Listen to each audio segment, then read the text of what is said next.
మన దేశంలో విద్య అత్యంత ఖరీదైన వ్యవహారంగా మారిపోయింది. పుట్టిన బిడ్డను స్కూల్లో వేసినప్పటి నుంచి ఉన్నత చదువుల వరకు తల్లిదండ్రులు లక్షలాది రూపాయలు తమ పిల్లలపై వెచ్చించాల్సి వస్తోంది. తల్లిదండ్రులు ఎంతో కష్టపడి పొదుపు చేసిన సొమ్ముతో పాటు ఒక్కోసారి ఉన్న ఆస్తులు తమ పిల్లల చదువు కోసం అమ్ముకోవాల్సి వస్తోంది. బ్యాంకుల్లో ఎడ్యుకేషన్ లోన్స్ కూడా విపరీతంగా పెరిగిపోతున్నాయి. 2020లో బ్యాంకుల్లో ఎడ్యుకేషన్ లోన్స్ 65,000 కోట్లు ఉంటే 4 ఏళ్లు తిరిగేసరికి 130,000 కోట్లకి ఎగబాకింది. దీన్ని బట్టి చూస్తే దేశంలో ప్రతి తల్లి తండ్రి తమ పిల్లల కోసం ఎంత ఖర్చు చేస్తారో తేలిగ్గానే అర్థం చేసుకోవచ్చు.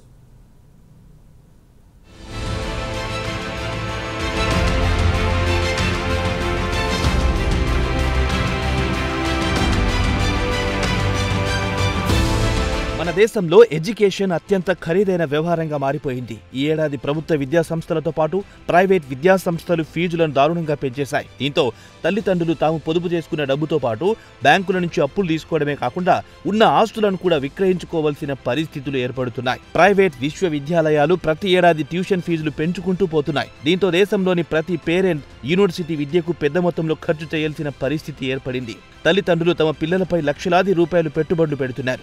భవిష్యత్తులో తమ పిల్లల భవిష్యత్తు బాగుపడుతుందనే ఆశతో వారు వెనుక ముందు చూసుకోకుండా తమ పిల్లలపై పెద్ద మొత్తంలో డబ్బు ఖర్చు చేస్తున్నారు.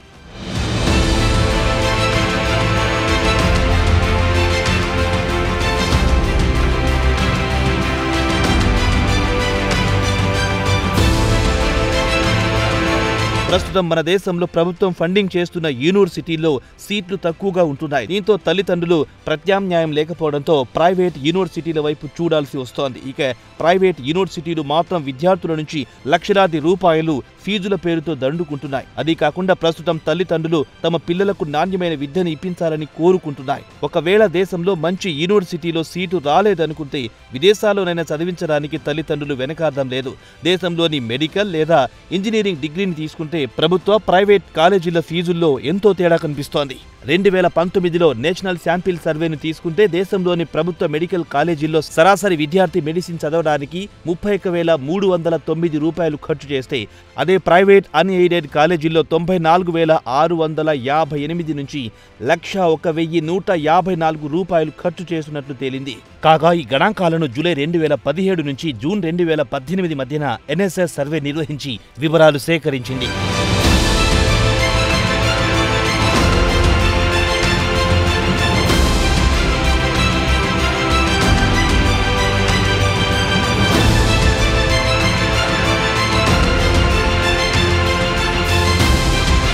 ఇక ఇంజనీరింగ్ స్టూడెంట్ విషయానికి వస్తే 2017-18 విద్యా సంవత్సరంలో 39,165 వ్యయం చేస్తే ప్రైవేట్ అన్ఎయిడెడ్ ఇన్స్టిట్యూషన్స్ లో వరుసగా 66,272, 69,155 వరకు వసూలు చేశాయి. అయితే ప్రభుత్వ విద్యా సంస్థను తీసుకుంటే ఫీజులు మధ్యతరగతి విద్యార్థికి అందుబాటులో లేకుండా పోతున్నాయి. ఉదాహరణకు ఇండియన్ ఇన్స్టిట్యూట్ ఆఫ్ టెక్నాలజీ ఐఐటీని తీసుకున్నా లేక ఇండియన్ ఇన్స్టిట్యూట్ ఆఫ్ మేనేజ్మెంట్ ఐఐఎంను తీసుకున్నా ప్రస్తుతం అత్యధికంగా ఫీజులు వసూలు చేస్తున్నాయి. ఉదాహరణకు 4 సంవత్సరాల అండర్ గ్రాడ్యుయేట్ డిగ్రీ ఐఐటీలో సుమారు 8 లక్షల నుంచి 10 లక్షల వరకు అది జనరల్ కేటగిరీ స్టూడెంట్ వ్యయం చేయాల్సి వస్తోంది. అదే 2 సంవత్సరాల ఎంబీఏ ప్రోగ్రామ్ ఐఐఎంలో అయితే విద్యార్థి 20 లక్షల రూపాయల నుంచి 25 లక్షల వరకు ఫీజులు చెల్లించుకోవాల్సి వస్తోంది. ఇటు ప్రభుత్వ అటు ప్రైవేట్ ఎడ్యుకేషన్ ఇన్స్టిట్యూషన్స్ లో ఫీజులు గణనీయంగా పెంచుకుంటూ పోతూ ఉండడం వల్ల తల్లిదండ్రులు ఆర్థికంగా చితికిపోతున్నారు.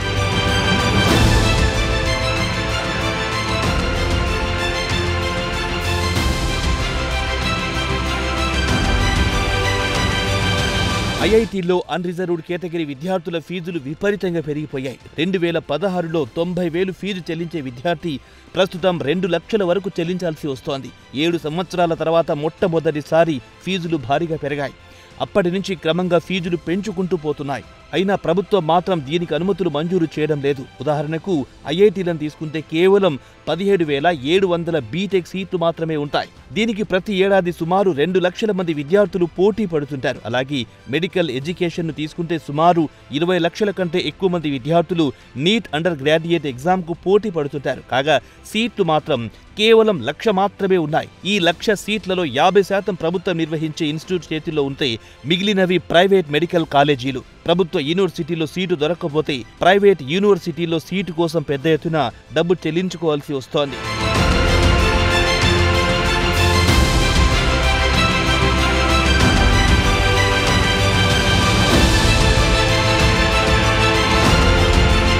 ఇక ప్రైవేట్ యూనివర్సిటీలు మాత్రం విద్యార్థుల నుంచి భారీ మొత్తంలో ఫీజులు వసూలు చేస్తున్నాయి. గతంలో తల్లిదండ్రులు తాము పొదుపు చేసుకున్న సొమ్మును ఖర్చు చేసేవారు. ప్రస్తుతం బ్యాంకుల నుంచి రుణాలు తీసుకోవాల్సిన పరిస్థితి ఏర్పడింది. ఇక రిజర్వ్ బ్యాంక్ గణాంకాల ప్రకారం చూస్తే గత ఏడాది మార్చిలో ఏడాది ప్రాతిపదికన చూస్తే ఎడ్యుకేషన్ లోన్స్ 17% వరకు పెరిగాయని తెలిపింది.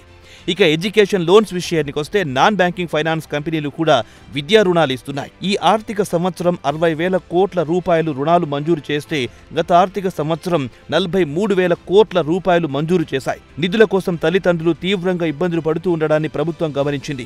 ఈ నెల 6న కేంద్ర ప్రభుత్వం పీఎం విద్యాలక్ష్మి స్కీమ్ను ప్రకటించింది. మెరిట్ స్టూడెంట్స్ కు 10 లక్షల రూపాయల వరకు రుణాలు ఇవ్వడానికి అంగీకరించింది. దీనివల్ల సుమారు 22 లక్షల విద్యార్థులు లబ్ధి పొందుతారు. అలాగే ఉన్నత విద్యకు విదేశాల్లో వెళ్లి చదువుకునే విద్యార్థుల సంఖ్య కూడా క్రమంగా పెరుగుతోంది.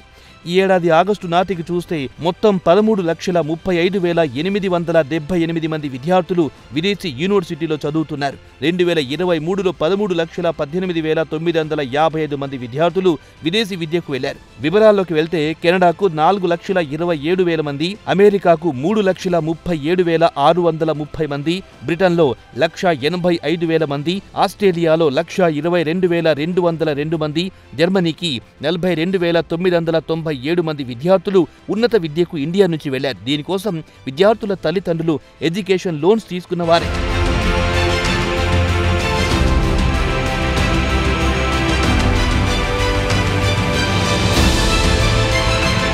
బ్రిటన్లో మాస్టర్ డిగ్రీకి ఏడాదికి సరాసరి 28,000 పౌండ్లు, ఇండియన్ కరెన్సీ ప్రకారం 30 లక్షల వరకు ఖర్చవుతుంది. అలాగే లండన్లో ఉండి చదువుకోవాలంటే ఏడాదికి కనీసం 20 లక్షల రూపాయలు ఖర్చు చేయాల్సిందే. అంటే ఒక్కో విద్యార్థికి బ్రిటన్లో చదువుకోవాలంటే 50 లక్షల రూపాయలు వ్యయం చేయాల్సి వస్తోంది. ఇక అమెరికాలో బాస్టన్ యూనివర్సిటీ ఆఫ్ సౌత్ కాలిఫోర్నియాను తీసుకుంటే అక్కడ ఏడాదికి $1,00,000 అంటే 85 లక్షలు ఫీజులు చెల్లించుకోవాల్సి ఉంటుంది. వాటిలో 25 నుంచి 30% స్కాలర్షిప్లు దక్కించుకున్న సామాన్య విద్యార్థికి మాత్రం ఇది మోయలేని భారమే. భారీ మొత్తంలో విద్యార్థుల తల్లిదండ్రులు బ్యాంకుల నుంచి రుణాలు తీసుకుని పిల్లలను విదేశాలకు పంపుతుంటారు. అయితే చాలా మంది తల్లిదండ్రులు మాత్రం తమ పిల్లల కలల్ని నెరవేర్చడానికి తామెంత కష్టాన్నైనా ఓర్చుకోవడానికి సిద్ధంగా ఉన్నామని అంటున్నారు.